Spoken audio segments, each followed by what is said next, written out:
Welcome to Visibility with Purpose. My name is Sigrid de Cast. I'm a global online networking and visibility strategist. Hello, I'm Linnea Johnston. I'm a LinkedIn and AI visibility specialist. Each week, the two of us explore what it actually takes for senior professionals to become visible, recognized, and trusted online. Now, today, we're going to talk about what makes someone instantly more credible online. And that's going to be such an interesting topic. But as we share our insights, we do invite you to add your comments or questions. So let's get started on this one, Sigrid. Well, instantly more credible. Is that really possible? Do people really instantly are seen as credible? Is it down to what they say, like, oh, I've made $1 million and here's a sheet to show? Or what does it really come down to, Linnea? What do you think? That's a very good question, because I don't think credibility can become an instant thing.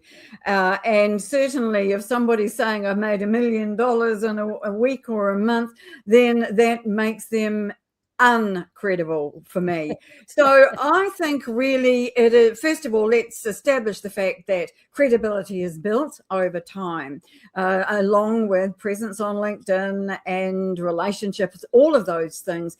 Credibility does take time. But when we are talking about a LinkedIn profile, I do think that it is very important to remember that your profile underpins everything that you do on LinkedIn. So if you are posting, for example, and someone goes to your LinkedIn profile to check out who you are and what you do, then you need to make your profile something that is worth visiting.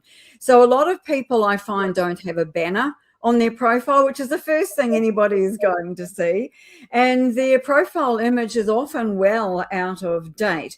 But you also need to keep in mind that there is a lot to your profile these days, and how you put your information on there has changed a lot on the back of the arrival of AI. And what do I mean by that? What I mean is that AI is reading your profile as well as humans. So your profile needs to be set up so that AI can easily understand what it is and what you do, your areas of expertise and your experience. So putting some effort into your profile is the first step to becoming more credible online, Sigrid.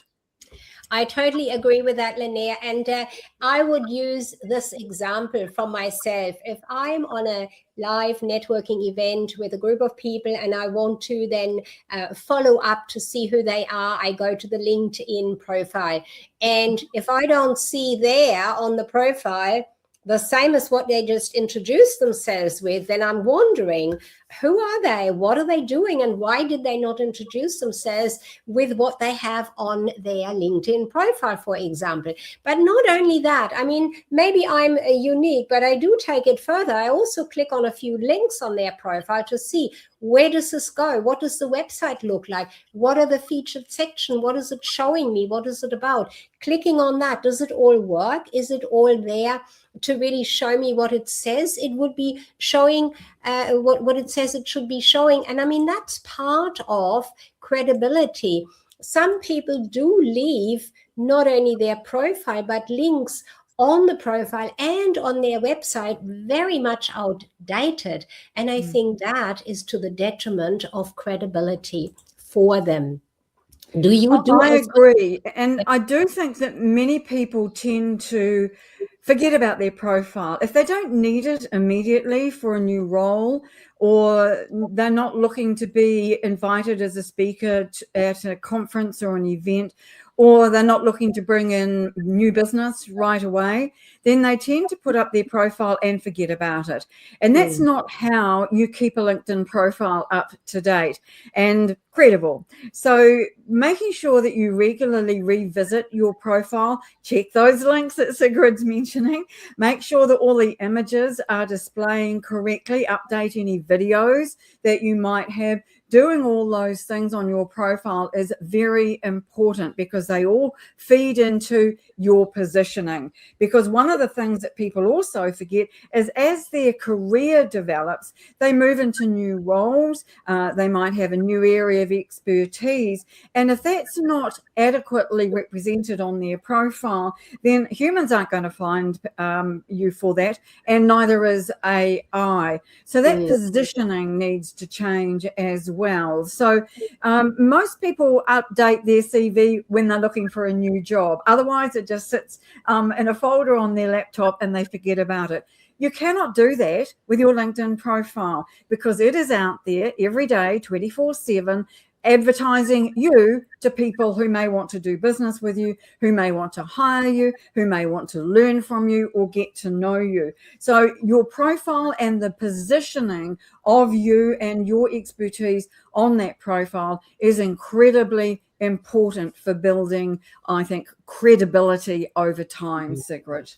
Absolutely. So I think I agree with you that instant credibility as such is probably not how it works. We might phrase it that way. You know, if I see that a person has put a certain post out and I'm reading it, I'm jumping across to their profile. Yes, it aligns. I would think, yes, okay, they know what they're talking about.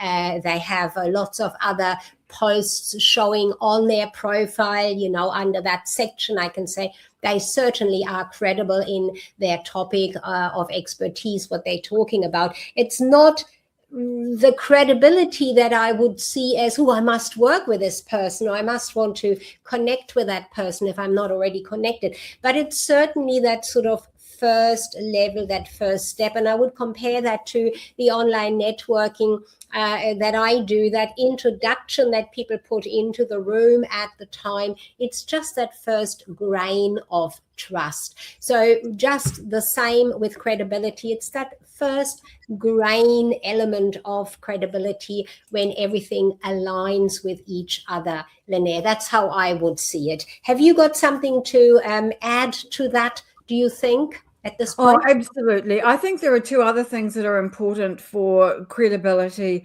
on LinkedIn, and one of those is recommendations. Now, the problem with recommendations is that they sit at the bottom of your profile, and few people are really going to get that far, but they are important social proof. And just because they're sitting there doesn't mean to say you can't use them elsewhere. So you can take the text from a LinkedIn recommendation and add it to another section of your profile. You could add it into a post or an article, and you can then reuse those recommendations in different ways. But my favorite way to use a recommendation is to choose the best one and then to put that into the featured section at the top of my profile. Now, you can only do this if you're a premium member, so you have a paid account with LinkedIn, but you can put as many recommendations there as you like, and you can choose individual ones. Now, I'm making a bit of I'm a bit enthusiastic about this one, as you can tell, Sigrid, because the featured section sits right up at the top. It's very visual, and it's your place to showcase things that you've done, podcasts you've been on, YouTubes that you might have that you want people to see, posts that you think were really standing out for a particular audience. And you can add recommendations in that way as well. They're very visual. It's right up high in your profile. And I think that's really important, to be able to add these extra bits into that builds your credibility over time. But don't choose a recommendation that was 5 years old. You want it to be relatively recent, but do put something like that into your featured section if you can. And if you can't, in that case, find a recommendation that someone sent you by email and put it up there as an image.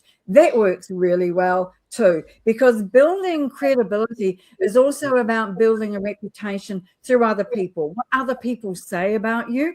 Because if you're always there saying, hey, I'm an expert in this, that, or the next thing, Yeah, great. So that's you saying it, but you want other people to say that about you. That third party endorsement is the most important thing, because I think that carries authority, and I think that that is a different way entirely to be able to build credibility. And I know that you think something like that is really important too, Sigrid. I totally agree, Linnea. And if I wanted to summarize now on our topic, what makes someone instantly more credible, I'm going to draw back on what you've said with the profile, of course, and the featured section, putting in there something that is really a highlight, a point.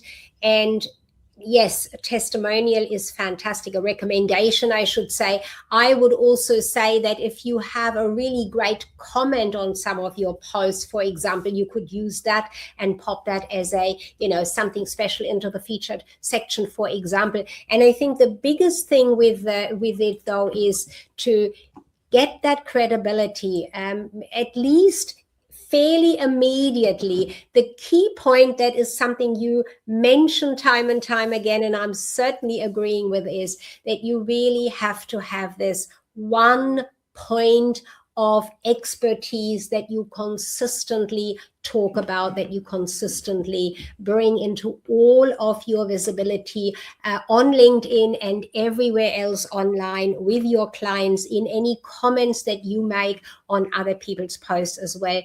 Stick to your topic of expertise. Don't go, I was on the beach this afternoon and I found some, beautiful starfish. It's got nothing to do with, let's say, your expertise in mindset coaching, for example. Unless you can make that connection in a brilliant way, I would be very cautious in order to create that instant credibility online in as much as you can. Linnea, that's probably taking me to the final words of this segment. Have you got the last sentence for you? Well, I think the last thing I'd like people to remember is that credibility isn't instant. Sigrid, it takes time to build, and you need to be working on that right now for credibility in later months or even years. And I'm reminded of that saying, dig the well before you're thirsty.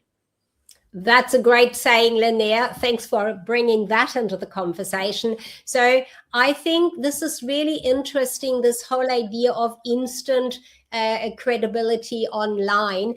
And this episode has explored quite a bit of that. And I'm very, very curious, as is Linnea, to hear your comments on this topic. What comes to your mind? Do please feel free to share that and let us know. And if you found this episode useful, please do share it with a colleague who's navigating the same questions about visibility, because you're sure to have them. That is exactly the kind of networking that builds recognition. And we have a topic for next week, which is going to be, why do some experts get recommended while others stay invisible? Well, I'm looking forward to getting stuck into that one, Sigrid. But in the meantime, please use the links in the description below to connect with us on LinkedIn and tell us that you saw us here on YouTube, and also to find out more about how we can help you become more visible online. Until next time, be visible, be valuable, be remembered.